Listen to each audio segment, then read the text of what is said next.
옛날에 아슈압이라는 왕자가 살았습니다. 커다란 성의 주인인 아슈압 왕자는 넓은 땅과 가축 등 많은 재산을 갖고 있었고 수많은 일꾼과 하인까지 거느린 큰 부자였습니다. 어느 날 아슈압 왕자는 깊은 생각에 빠져 있었습니다. 그러자 그의 신하인 하킴 나부안이 왕자에게 물었습니다. 아유, 왕자님, 무슨 생각을 그리도 골똘히하고 계십니까? 어떻게 하면 내 재산을 더 늘릴 수 있을까? 그 생각 중이었네. 아유, 왕자님, 하지만 왕자님은 이미 이 도시에서 가장 큰 부자가 아니십니까? 그걸론 만족할 수 없네. 저 어두운 바다 건너 꿈의 도시에 가면 뭔가 더 큰 것들을 얻을 수 있을 것만 같은 생각이 들어. 아무래도 재산들을 모두 정리해서 그곳으로 가봐야겠네. 그러자 신하인 하킴은 깜짝 놀랐습니다. 어둠의 바다 건너 꿈의 도시를 찾아 떠났던 수많은 사람들은 하나같이 다시는 돌아오지 못하고 영영 사라져버렸기 때문입니다. 하킴은 진심으로 왕자를 걱정하며 말했습니다. 왕자님, 지금까지 그곳으로 떠난 누구도 되돌아오지 못했습니다.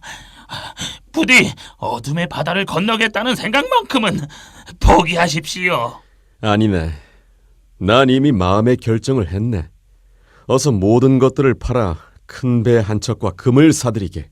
난 그걸 가지고 떠나겠네. 왕자는 결국 모든 재산을 팔아 엄청난 양의 황금으로 바꾸었습니다. 왕자는 큰 배에 금상자들을 모두 싣고 꿈의 도시를 향해 떠났습니다. 그리고 배는 드디어 어둠의 바다에 도착했습니다.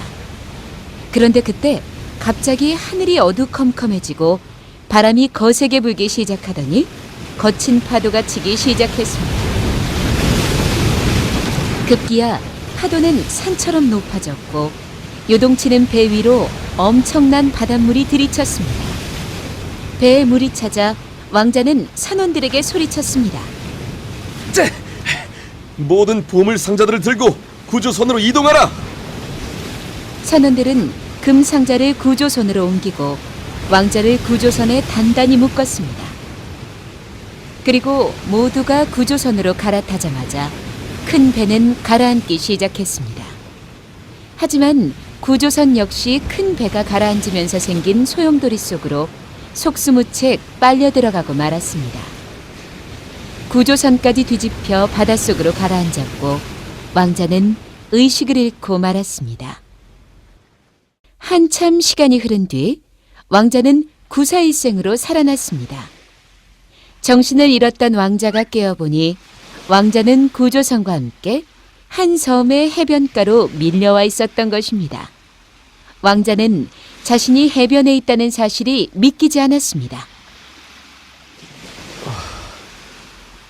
아니, 내가 정말 어두운 바다를 걷는 걸까?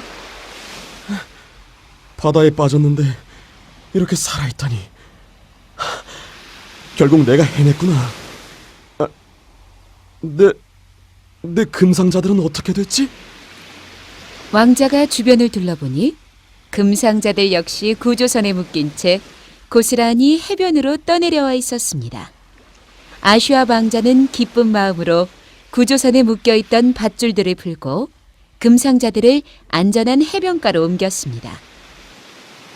왕자는 꿈의 도시를 방문할 생각에 마음이 들떴습니다. 하지만 금상자를 옮기려면 도움이 필요했습니다. 때마침 왕자는 소가 끄는 짐수레를 가진 한 남자를 발견하고는 그에게 다가가 당당하게 말했습니다. 이보시오. 나는 바다 건너에서 온 아슈압이라는 사람이요. 내가 이 황금 상자들을 도시로 옮기는데 당신 짐수레를 좀 썼으면 하는데. 그러시죠.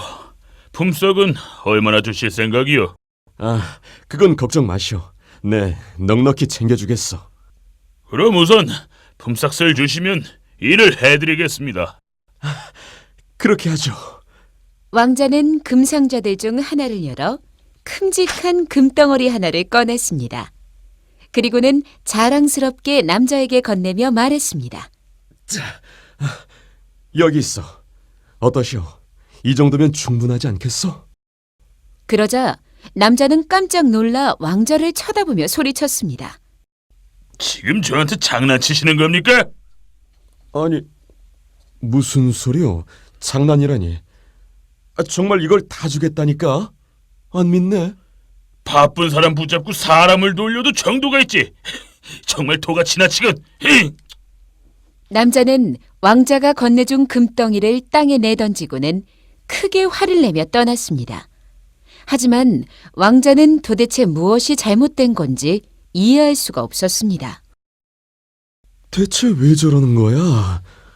금을 얼마나 더 줘야 하는 거지? 왕자는 어쩔 수 없이 금상자들을 직접 등에 지고 힘겹게 길을 나섰습니다. 그런데 해변을 벗어나 도시로 가는 큰 길로 들어서자 왕자는 깜짝 놀라 그 자리에 멈춰서고 말았습니다. 왕자의 눈에 들어온 모든 것들이 모두 금으로 만들어져 있었기 때문이었습니다. 사람들이 지나다니는 길에서부터 집과 울타리, 가축을 키우는 우리까지 모든 것이 금으로 만든 것이었고 금은 어디에나 널려 있었습니다. 왕자가 목숨처럼 생각하며 지켜온 금덩어리들이 이곳 꿈의 도시에는 너무나 많았고 너무나 많은 나머지 이곳에서는 금이 아무런 가치도 없었던 것입니다.